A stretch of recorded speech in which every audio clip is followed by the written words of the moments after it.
Ay, magandang araw sa inyo. Isa mapagpala. Munting kalaman nga pala. Nako, ito po pag-uusapan natin. Sabi na nga ba? Kapag talagang may magbabangon, na talagang magpupukol sa kanila, na makakahuli na ika nga o makakapag-imbestiga, sasabayan nila ng isang issue. 'Di ba? Parang bata eh. 'Di ba? Ay kailangan pag pinalo ako, paluin ka rin. 'Di ba? Katulad na ito ni Boying na iimbestiga ng pagbebenta ng solar franchise ni Libiste. Bata-bata ka pa, nininegosyo mo ang franchise. Kala mo kung sino makapagsalita, no? Si Recto, wag nyo kami utusan. Yung asawa, sasabihin ang sabi, kami nasa taas, kayo nasa baba. Ito naman, batang-bata ka pa. Tutoy, batang-bata ka pa, parang gano'n eh. Yan ba pagiging ombudsman mo, kaya akala mo, ikaw na yung mataas na tao, sir? Sir, wag naman ganyan, sir. Wag mo naman lokohin mga Pilipino. Wag mo naman lokohin. Ang bihira ka, pati yung mga nasa bundok naniniwala, naluloko na rin eh. Wag naman, sir. Pati nga yung mga inosente, pag nakapanood ng ganyan, di sasabihin, di normal yung ganyan eh. Diba? Sir, mag-research ka muna kay Libiste bago mo sabihin yan. Kasi sir, ang naapektuhan, sir, alam mo, sir, taong bayan, sir, sa ginagawa nyo eh. Bakit? Imbis na asikasuhin nyo po yung mga dapat asikusin sa Pilipinas, hindi nyo naaasikaso, sir. Kung saan kayo nakapokus, sir. Ngayon lang ako nakakita ng ombudsman, lagi nakakita sa TV. Lagi nakikita kung saan-saan. Tapos magsasalita ng ganito. Sir, may balak ba kayo tumakbo senador? Sir? Sa 2028? Sir, hindi namin kayo iboboto, sir. Sa ganyang kilusan nyo, sir. Never, sir. Kahit yung mga PWD, mga OFW, mga senior citizen, mga nasa kabundukan, mga nasa gilid-gilid, mga tao, mga grupo, organisasyon, hindi namin iboboto yung ganyan, sir. Yung ganyan mga style, sir. So, sipin nyo, si Libiste ang tagal na, hindi ko pagkakamali, 2030, nagsusolar-solar na yan. Tapos ngayon mo lang sisilipin ng ganyan. Bakit? Sasabayan mo? Teka muna, sabayan natin. Cabral Files. Di ba? O ito, painggan natin yan mo ha. Painggan natin tong sinasabi niya ha. Painggan mo ha. Handaan yung mga pain reliever nyo, mga pang-high blood nyo. Malayo. Mula ng pinanganak ako, ngayon lang ako nakakita ang pinakamalayong katwiran. Sa katauhan pa ng ombudsman, hindi ko matanggap na ako ay nandito sa Pilipinas na may ganitong Pilipino kapwa ko. Kaya ako, may karapatan din ako magsaway. Baka sakaling matauhan siya. Negosyo? Batang-bata ka, nininegosyo mo yung franchise? Wala ka ba kahihiyan? Anong klase Pilipino yan? Bakit pag batang-bata, may kahihiyan dapat? Ibig sabihin, pag matanda, okay lang? Yun ang gusto ko, ibig sabihin eh. Maanghang ang tirada ni Ombudsman Jesus Crispin Remulla kay Batangas 1st District Representative Leandro Libiste. Sa kanyang radio program kaninang umaga, sabi ni Remulla, iniimbestigahan na ang anyay pagbenta at paglipat ni Libiste sa prangkisa na nakuha ng kumpanya nito sa sektor ng solar energy na hindi anya inaprubahan ng Kongreso. Walang consent ang Congress sa transfer ng franchise na yan. Critical yan. National franchise. Renewable energy, critical to the national life. Tapos ganun lang? O sige na, si Libiste na mamamatay tao na, si Libiste na magnanakaw na, lahat na ibintaw nyo kay Libiste. Pero, imbestigahan nyo rin siyempre yung Cabral Files.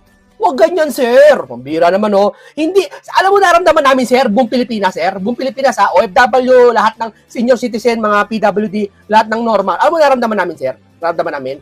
Niloloko nyo kami. Pinapaniwala nyo kami sa salitang yan, kahit wala naniniwala. Nasana, ang isa lang ibig sabihin namin, minamaliit nyo kaming mga Pilipino sa ginagawa nyo na yan, sir. Pinapaniwala nyo kami. Gusto nyo sabihin sa amin, yung kulay pink, kulay itim talaga. Kahit kitang-kita namin kulay pink. Sir, yun ang yan ang mensahe sa amin para sa amin yung mga sinasabi nyo napaka-babaw. Dito lang. Ipalagay natin si Libiste, makasalanan. Siya na pinakamakasalanan sa buong universe. Sige na. Pero, hindi ba pwedeng imbestigahan yung Cabral Files? Bakit yan ang uunahin mo? Bakit? Apektado ba taong bayan ng solar? Actually, pakinggan nyo, malaki to, malaki tulong ng solar sa Pilipinas. Ewan ko sa'yo, sir, bakit ganyan ka, sir? Sa mga tono, kapag nakakatulong na malaki, si Marcoleta gusto ibaba yung kuryente. Ayaw nilang pakinggan. Salot yan. Marcobeta. Basta yung makakatulong sa Pilipinas, ayaw nila. Sa hindi ko malamang kadahilanan kung ba't ayaw nila. Na-flip. May benta mo, flip mo lang? I-flip mo lang. Ay mo pa, Senador? Kung ano yung mukha nung Noong 2019, nakakuha sa makikita mo sa reaksyon ng itsura eh. Kongreso ng 25-year franchise ang solar company na pag-aari ni Leviste, anak Libiste tayo ng nakaupo noong si Senador Loren Legarda. Nitong 2025, ibinenta ni Leviste sa isang power firm ang malaking bahagi ng kanyang shares sa kumpanya na nagkakahalaga ng 18.26 billion pesos. Ayon sa Section 18 ng Republic Act No. 11357, ang batas na nagbigay ng prangkisa sa solar company ni Leviste, hindi maaaring ibenta ang kumpanya o ang controlling interest dito nang walang approval ng Kongreso. Sabi ni Remulla, Ba't ngayon mo na naisip to? Ang tagal-tagal na existito niya, ba't mo ngayon naisip yan? Ganito raw. Sumisilip. Sumisilip ka, sir? Sinisilip mo? Ba't ngayon mo na naisip yan, sir, kung kailan sinisilip kayo sa Cabral Files? Ha? Ngayon ang current situation, no? Ngayon yung flood control, bakit nyo sinalo si Leviste? Ba't ngayon na sinisilip yan? Sige, sabayan, no? O sige, ikaw, ombudsman, nasa inyo ang kapangyarihan. Tama? Nasa inyo. Please lang, imbestigahan mo na si Leviste now na. Ayaw nyo. O, puro ganyan lang yan. Pustahan tayo. Imbestigahan niya ang solar na yan. Para marinig ng taong bayan, para yung taong bayan madismaya. Pakiramdam niya. Hindi, sir. Imbestigahan mo na si Leviste now na. Pagkatapos niya yung Cabral Files naman. O, may isisingit na naman kayo. Duterte na naman. O, sige na. Imbestigahan niyo na Duterte. Pagkatapos sa Duterte, please, Cabral Files naman. O may isisingit na naman kayo. Ha? Si Kiko Barsaga naman. Sige na, ikulong nyo si Kiko Barsaga. Pagkatapos yung Cabral Files naman, ayaw nyo pa rin. Sige na, ikulong nyo lahat ng DDS na politiko. Tapos Cabral Files naman, ayaw nyo pa rin. Nakita nyo punto? Ayaw pa rin nila talaga imbestigahan ng Cabral Files. Payag na nga eh. Imbestigahan si Leviste, imbestigahan ng DDS, imbestigahan ng Duterte. Ikulong ang dapat ikulong na. Yung flood control, wag na yan. Pero isunod nyo naman yung Cabral Files. Ayaw pa rin. Kita nyo? Kuha nyo?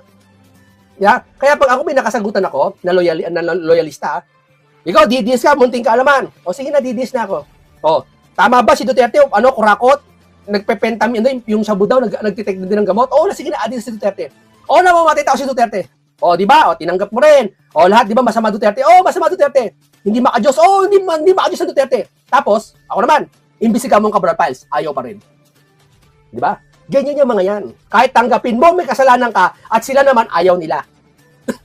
mas mabigat ang issue sa prangkisa ni Leviste kaysa hawak nitong tinatawag na Cabral Files na listahan umano ng mga pinondohan ng DPWH sa mga congressional district mula 2023 hanggang 2025 na nakuha raw ni Leviste sa opisina ni yumaong dating DPWH Undersecretary Cathy Cabral. Nilabas niya, subukan niya ilabas. Nilabas niya. Nilabas na nga, subukan ilabas, sir. Nilabas na.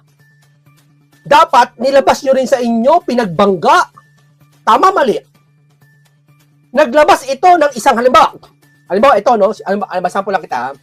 Halimbawa, ito. Ba itong cellphone?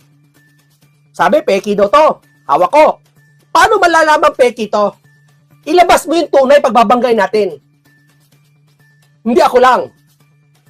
Tama? Pag nakaano ko to, debate ko to, isa na sabihin ko eh. Sige na, talo na ako. Ilabas nyo na Cabral Files. Please. Ibangga nyo na.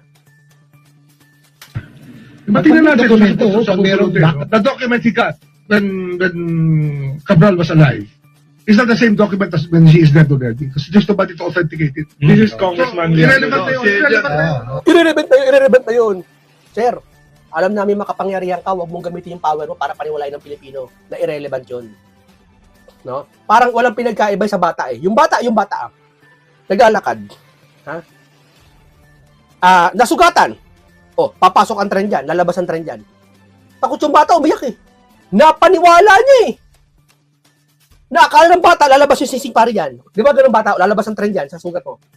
Takot yung bata eh. Kaya paglaki ng bata, takot masugatan eh. Kasi akala lalabas yung trend eh, kahit wala naman eh. Napapaniwala niya kasi bakit? Alam niya kasi kausap niya yung bata. Pero pag matanda, sabihin mo, lalabas ang trend dyan, di maniniwala sa'yo. Kasabihin mo lang yung pag bata kausap mo. Eh eto, hindi naman bata kausap, pero ba't mo ginaganyan yung Pilipino? Ibig sabihin, itinuturing mo silang walang alam, katulad ng isang bata. Tama? Sorry ako ng lahat yan, ha? Sorry ako ng opinion. Panaginip ko ng lahat yan. To show that everything there is gospel truth. Hiningan na namin ng komento rito si Leviste pero wala pa siyang tugon. Hihingi rin daw ng kopya ng Cabral file sa DPWH ang House Infrastructure Committee at kasama sa posible nilang ipatawag para ma-verify ang mga dokumento ay ang mga dating staff ni Cabral sa DPWH. Oh, narinig nyo ha, dating isang tingabal na papatawag. Ha? Isang buwan na, 2 linggo na, isang buwan na magpapasko ulit, wala pang papatawag yan. Pustahan tayo. Puro sila dada. Sinsara, imbisigan nyo, Duterte may flood control issue. Si Libiste may solar. Puro sila ganyan pero ayaw imbisigan. Hinahamon na nga kayo ng mga DDS eh. Kayo nakaupo. Now na. Imbestigahan nyo ng mga Duterte, please. Para pagtapos niyan, Cabral files na. Ba't ayaw nyo pa rin imbestigahan Duterte? Kasi pag alam nyo inimbestigahan Duterte at wala nakita, isusunod na yun sa inyo, iimbestigahan. Yun ang ayaw nyo. Kaya ang gagawin nyo, puro press release lang, sasabihin, imbestigahan niya mga Duterte. Sila may kasalanan. Puro ganun lang. Imbestigahan ng Duterte, ako gusto ko eh. Si Sara, makulong, bahala na kung makulong. Pero ba't nyo ginagawa? Sorry ako lang yan ha, nanaginip lang ako kanina, kinento ko lang sa inyo. Pag pinaniwalaan mo yan, ing ka. I'm quite sure, hindi naman si Cabral yung nag-encode eh. Ng lahat po ng laman ng Cabral file. So, Hindi naman si Cabral yung nag-encode eh. Siyempre, hepe si Cabral eh, paano siya mag-encode?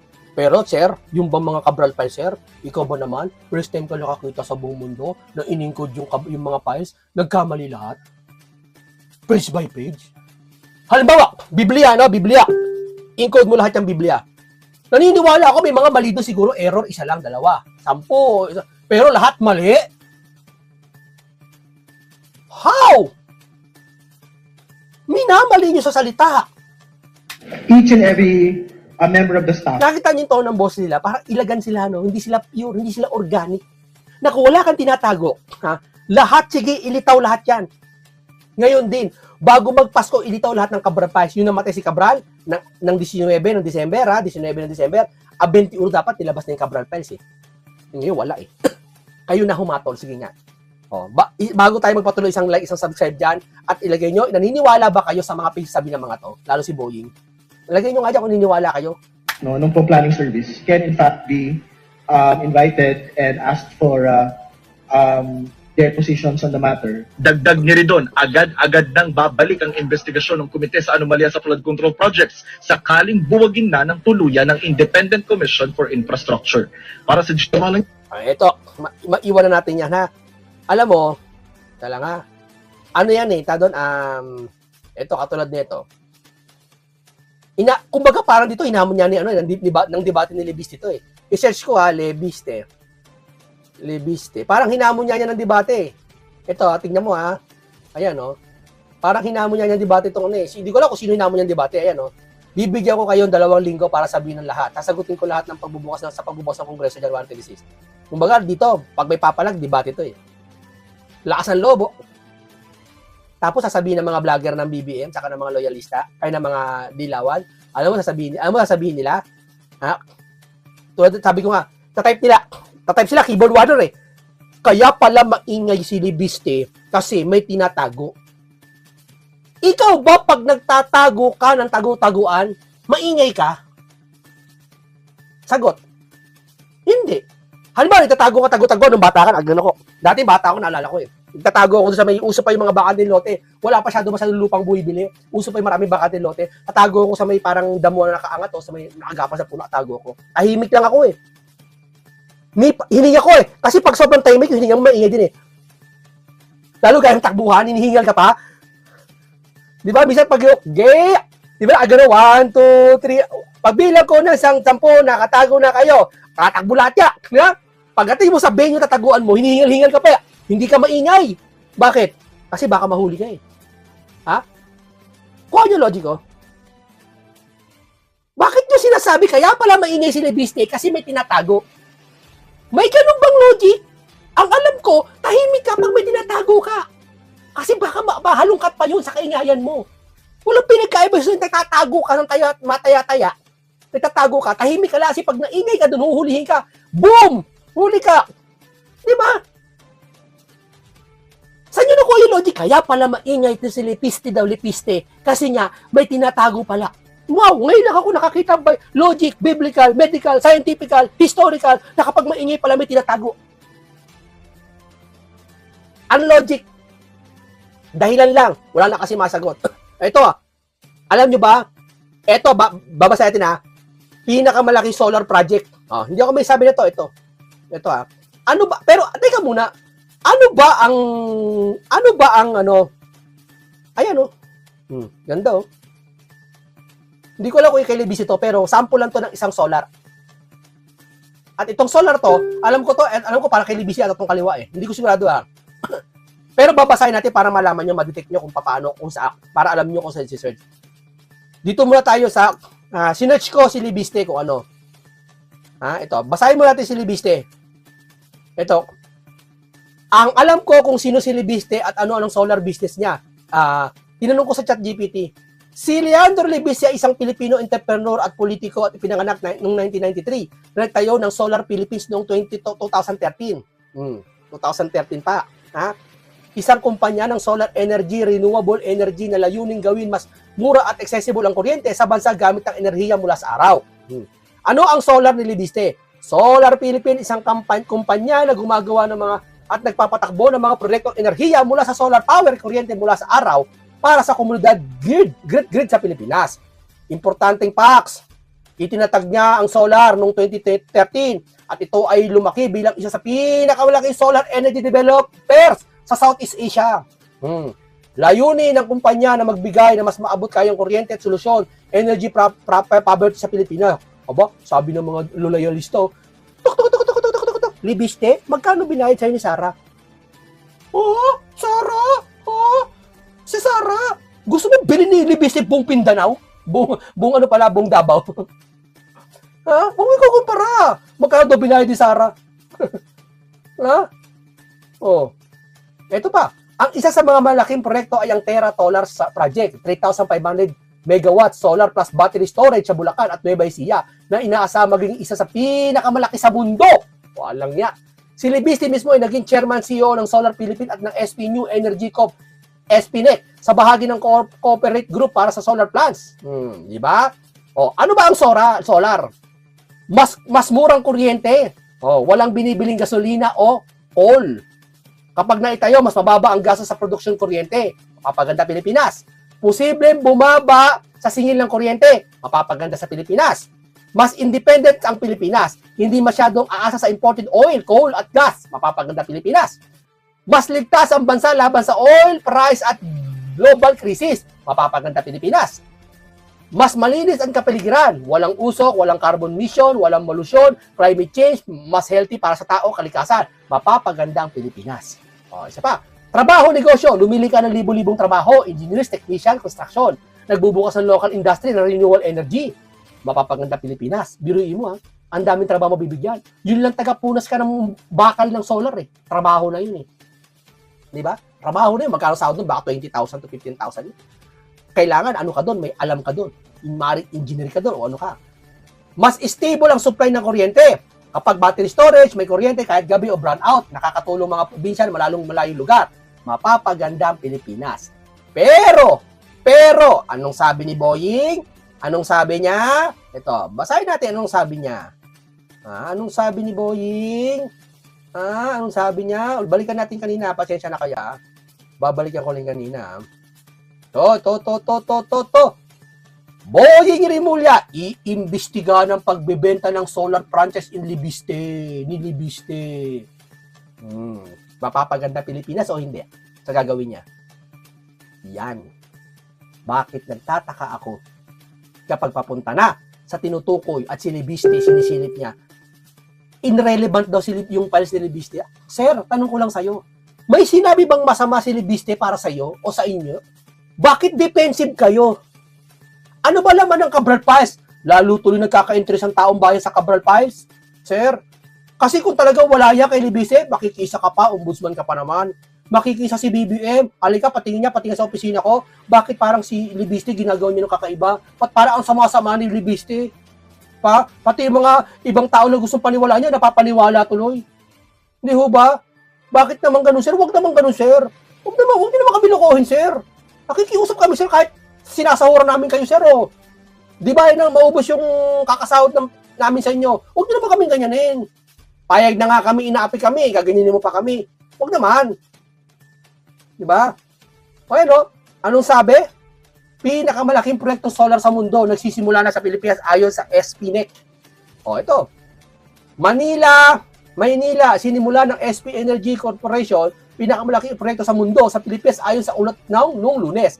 Ang proyektong solar ay pagmamay-ari ng subsidiary nito ni Terra Solar Philippines Incorporated. Nagsimula na ang operasyon paglilinis ng 3,000 hektarya ng lupain ng Nueva Ecija at Bulacan. Ayon kay SPNEC Vice Chairman Leandro Libiste sa isang pahayag. Vice Chairman pala siya dito. Yung isa CEO na. Ha?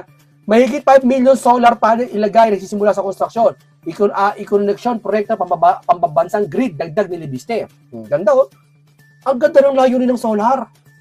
Mga kababayan, nakakapag-init lang kasi bakit may mga ganyan tao na para silipin lang yung flood control? Ano ba yan? Ito pa, basahin pa natin to. Ayan oh. Oh, dali ah. Oh. Ito. Ayan. Ang sabi? Samantala, sinabi ni MGen, ano ba MGen? MGen ba yun? Ang sangay ng pagbuo ng kuryente ng Manila Electric Company na pinamumunuan ni Pangilinan, ang napagmamay-ari nito ng 53.7% SNEC sa pamamagitan ng M-Green, pasilidad ng solar na kakalaga ng 200 billion. Wow! Nagkakatakda iposisyon ng SPNEC ang sarili sa pandaigdigang pamilihan gamit ang 200 billion solar facility nito sa Luzon na idisenyo upang magkaroon ng 3,500 megawatts na kabuang kapasidad ng isang malaking 4,500 megawatts. O ano, gusto natin gawin? Tanggalin ito lahat ng solar system? Solar system tuloy. Solar panel? Tanggalin lahat to? Gusto nyo? Kasuhan si Libiste? Bata-bata pa, nagpa-franchise na? Tanggalin natin to. Para maghirap Pilipino. At pag naghirap Pilipino, kami pa rin iboboto sa 2028. Ganun ba? Huwag natin taas ang sahod ng mga Pilipino, mga manggagawa. Para tayo pa rin ang sasambahin nila, mga 2028 sa 2028. Ganun ba? Kami, mga lumang politiko, ng bobola ng Pilipino. Kaming mga lumang politiko. Pag nanalo kami, wala na brainwash ng mga Pilipino. Kahit anong gawin namin na kalokohan, nagyaya kami ng boxing bilang PMP chief, lahat kami, daming kalokohan. Pag dati siya naman ng 2028, may boto kami yan eh. Yung ba ang mindset? Kaya ang Pilipino hindi natututo eh. Tayo rin gumagawa para sila maging in-in. Di ba? Real talk tong sinasabi ko, real talk to. Pero lahat ng to, panaginip ko lang. Pag nag-react ka, boying, pinatulan mo yung taong nanaginip na kinuwento niya lang. Di ba? Oh. Kung biruin mo, kakasuhan daw niya yung mga nagpakalat na nasa hospital siya. Biruin mo, si Sarah, kahit anong gawin nyo, pambabatikos, paninira ng mga vlogger, nagdemanda ba? Hindi. Kayo, todo ganyan. Dapat kayo ang hindi balat sibuyas. Di ba? Kayo dapat ang gumagawa ng mga binigay sa inyo. Kayo magpaliwanag. Hindi po ako nawala, hindi po ako namatay, hindi po ako natakbo sa ospital, ako po ay may iniskaso lang. Pasensya na po kayo, ako ay nawala. Ha? Kasi bakit? Kasi taxpayer nagbabayad sa iyo. Karapatan namin malaman yun. Bakit anya si Bato, hindi mo hinahanap? Pakialam po dun. Di ba? Nakuha nyo? O logic? Ha? Nakuha nyo logic, mga kababayan? Di ba? Bakit ganyan kayo? Pag nakikita sa inyo na napupukol kayo, kukunin niyo yung maghahanap kayo ng butal. Ano ba, ganito? Si Juan, sinilip ka, pinuna ka, tititigan mo si Juan, pag-aaralan mo isang buwan, hahanapan mo siya ng butas, wala ka makita na butas kay Juan. Ang sasabihin mo na lang, ay, umihi yan doon sa damuhan, bawal umihi. Pati yun, alam mo yun, kahit kalit na bagay, sisilipin mo para siya, makuts ka lang, tumablak ka lang. Pag pinuna mo sila, kailangan may mapuna rin sa'yo. At pag may napuna sa'yo, kailangan quits na, kalimutan ng problema. Ganun ba ibig sabihin nun? Yung Cabral Paez, irrelevant daw. Si Reviste, bata-bata pa daw, sa solar na. O so anong gawin namin? Anong gusto nyo gawin ni Reviste? Tumahimik na lang, huwag nalabas yung Cabral? Ano, yung ba yun? O gusto ng mga Pilipino naniniwala, ay kaya naman pala si Cabral nag-iingay, may ganyan din naman pala. O sige, palagay natin yung logic. Kaya nag-iingay si Cabral, ay si Libiste. Dahil may tinatago siya. Palagay natin. O ano naman? Ano naman? Sige, sabi natin, killer si Libiste. So, hindi ba totoo yung hawak niyang Cabral Files? Na nasa CCTV, na kausap na pa si Cabral, nasugatan pa. Akala kasi nila, porkit nasugatan si Cabral, yung tao, lalayo loob sa mga kay Libiste. Ang sama na ugali mo, Libiste. Nangaagaw ka ng papel. Akala ganun. Hindi ganun. Mataas ang dosage ng Pilipino.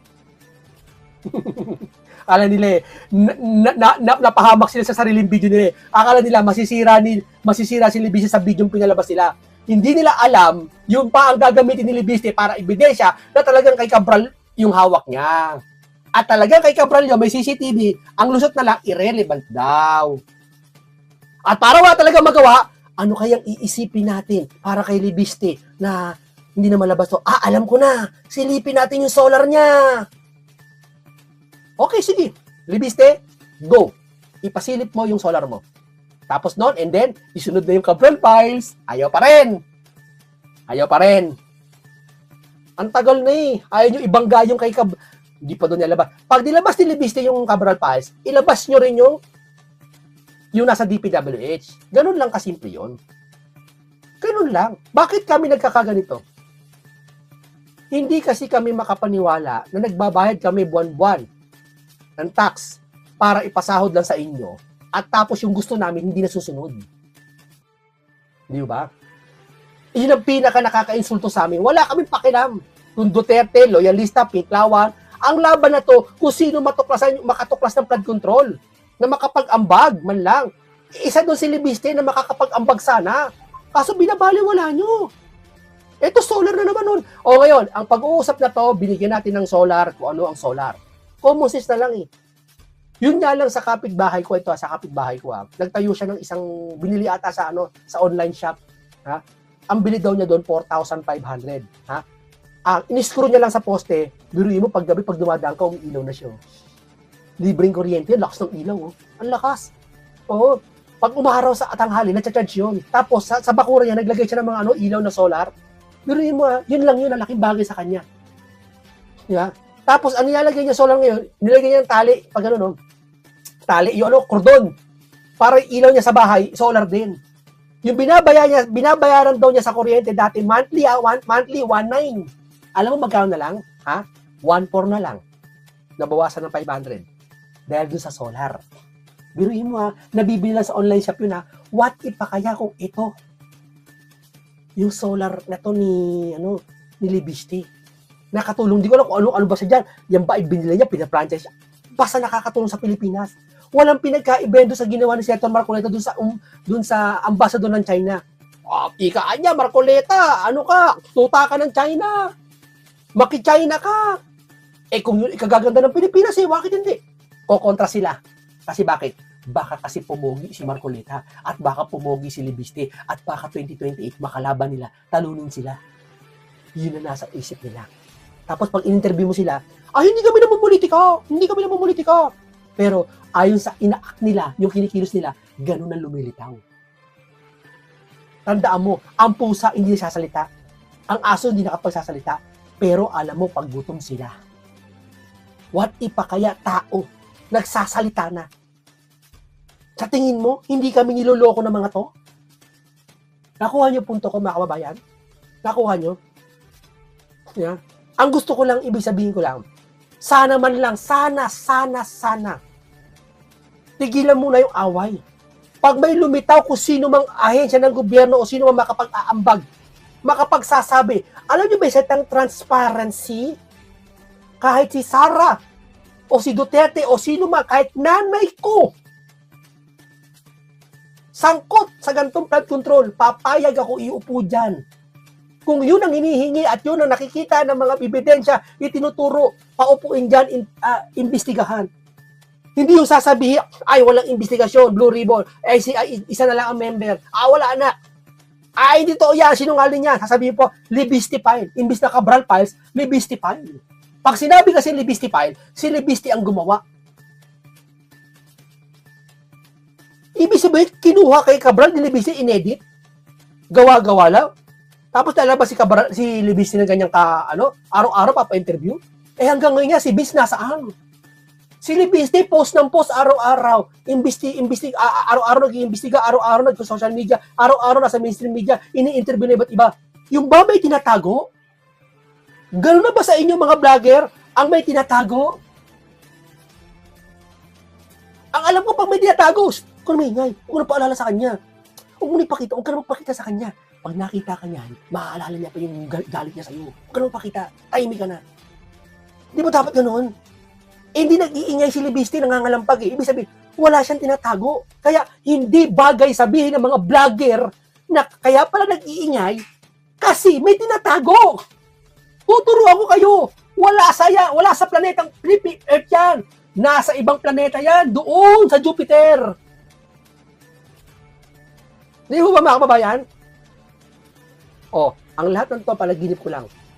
Pati lahat na sinabi ko kay Bonnie, palaginip ko lang. Kinuwento ko lang sa inyong lahat.